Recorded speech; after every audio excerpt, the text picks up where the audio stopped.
కానీ మొన్న అసెంబ్లీలో అర్ధరాత్రి దాకా పెట్టి రేవంత్ రెడ్డి గారు కేసీఆర్ గారిని తిడుతుంటే దయ్యాలు వేదాలు వాళ్ళు ఇస్తున్నట్టు అనిపించింది నాకైతే. దానికి ఈయన హీరోలాగా ఎదుర్కొన్నాడు, ఈయన 6 అడుగుల బుల్లెట్ అని పార్టీ అంతా ట్వీట్ చేస్తే మరి 6 అడుగుల బుల్లెట్ ఎవరికి గాయం చేస్తుంది? ఎండ్ ఆఫ్ ద డే ఇవాళ అయితే నన్ను గాయపరిచింది, రేపు రామన్నను గాయపరుస్తారో కేసీఆర్ని గాయపరుస్తారో. జాగ్రత్తగా ఉండండి రామన్న, నేను చెప్పేది ఏం లేదు, జాగ్రత్తగా ఉండండి, కేర్ఫుల్గా ఉండండి. అట్ ద సేమ్ టైం ఈ హరీష్ రావు గారి కారణంగా గమ్మత్ ఏముంటుందంటే, ఒకసారి హంపీకి పోతారు వీళ్ళందరూ, మీ అందరికీ తెలుసు ఆ స్టోరీ. హంపీకి పోయి పాటలు పాడుకుంటారు, మొత్తము చాలా మంది కలిసి కేసీఆర్ గారిని చాలా అవమానకరంగా మాట్లాడతారు, ఒక పార్టీని వెనుపోటు కొడదామని డిజైన్ చేశారు. ఇదంతా వీరికి తెలుసు, హరీష్ రావు గారికి తెలుసు.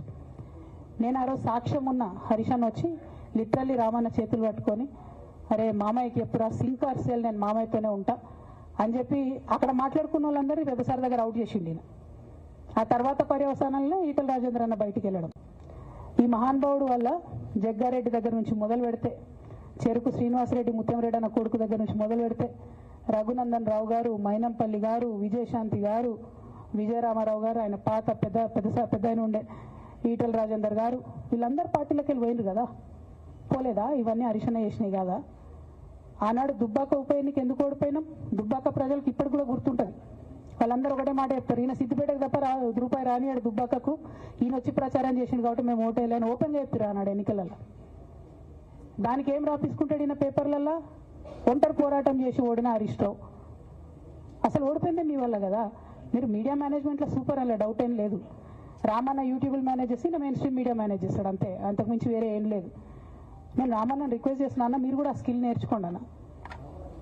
అట్లనే ఈటల రాజేందర్ గారు ఉప ఎన్నిక దగ్గరుండి హరీష్ అన్న గెలిపిలేదా అండి ఈటల రాజేందర్ని? ఆనాడు పిసిసి అధ్యక్షుడిగా ఉండి రేవంత్ రెడ్డి గారు ఏమంటారు, కాంగ్రెస్ పార్టీ ఓడిపోతుంది ఇడా అని చెప్పి ఆయన ముందే డిక్లేర్ చేసిండు, ముందే చేతులు ఎత్తేసిండు. హరీష్ అన్న ఆడ పోయి కూర్చొని మరి ఈటల రాజేందర్ అన్నని గెలిపించొచ్చిండు. ఈ బంధం రేవంత్ రెడ్డి గారిది హరీష్ రావు గారిది అప్పటి నుంచి కొనసాగుతుంది, కొత్త బంధం ఏం కాదు ఇది. నేను కేసీఆర్ గారిని పెద్దల్ని రిక్వెస్ట్ చేసేది ఒకటే, ఈయన చేస్తున్న నక్కజిత్తుల్ని దయచేసి గమనించండి. ఇవాళ నేను బయట పోతా కావచ్చు, నాదేముంది, ఉద్యమంలోకి వెళ్ళి వచ్చినా వాళ్ళ ఉద్యమంలోకే పోతా, నాకు భయం ఏముంటుంది, నాకు ఎన్నడూ పదవుల మీద ఆశ లేదు.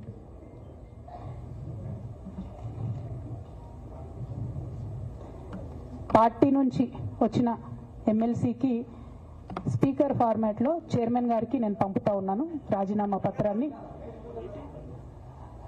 అట్లనే బీఆర్ఎస్ పార్టీ ప్రాథమిక సభ్యత్వానికి కూడా గౌరవ పెద్దలు కేసీఆర్ గారికి రాజీనామాను పంపుతా ఉన్నాను. దీన్ని మన రావుల చంద్రశేఖర్ రెడ్డి గారికి తెలంగాణ భవన్కి వారికి నేను పంపుతా ఉన్నాను. ఎందుకు ఇవి ఇప్పుడే చూపించిన అంటే, పదవుల మీద నాకు ఎప్పుడు ఆశ లేదు. మేము ఉద్యమంలోకి వచ్చింది ఎందుకంటే మా నాన్న ఒక్కరు ఇంత ఒంటరి పోరాటం చేస్తున్నారు, ఎంత వీలైతే అంత ఆయనకు మద్దతు ఇవ్వాలని వచ్చినాం. ఆనాడు మేము ఉద్యమంలోకి వచ్చినప్పుడు పార్టీ అధికారంలోకి వచ్చే ఆస్కారమే లేకుండే, తెలంగాణ వస్తుందో రాదే అనే అనుమానాలు అంతటా ఉండే. మేము ఉద్యమంలో కొట్లాటలో లాఠీ దెబ్బలు తినడం కోసం, జైల్లోకి పోవడం కోసం ఆనాడు వచ్చిన ఉద్యమంలోకి, అధికారంలోకి వస్తామనుకొని రాలే. రామన్న అయినా నేనైనా కేవలం నాన్న కోసమే వచ్చిన ఉద్యమంలోకి. అందుకే మా కుటుంబం మీద కుట్ర. ఈ కుట్రను గమనించమనే నేను మా కుటుంబాన్ని కోరుతా ఉన్నా. ఇక పెద్దసార్కు నీడలాగా సంతోష్ రావు గారు ఉంటారు.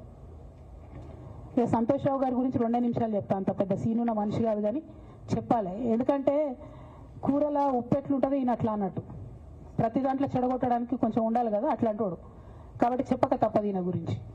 చెప్పులో రాయి చెవులో జోరిగా అంటాం కదా, అట్లాంటి టైపు కాబట్టి ఖచ్చితంగా చెప్పాలి. విషయం ఏంటంటే, ఈయన ధనదాహం ఎట్లాంటిదంటే సంతోష్ రావు గారిది, రామన్న కాన్స్టిట్యున్సీ, కేటీఆర్ అన్న కాన్స్టిట్యున్సీ నేరెళ్లలో ఇసుకలారి గుద్ది ఒక దళిత బిడ్డ చనిపోతాడు. సరే, దాని మీద పాపం అక్కడ ఆ రోజు అందరు యాజిటేషన్ చేస్తే, ఈయన సంతాన అడ్వాంటేజ్ ఏంది, ఇక్కడ కూర్చుంటాడు సార్ దగ్గర, సీఎంఓలకి వెళ్ళి ఫోన్ చేసి అక్కడ ఉన్న పోలీసు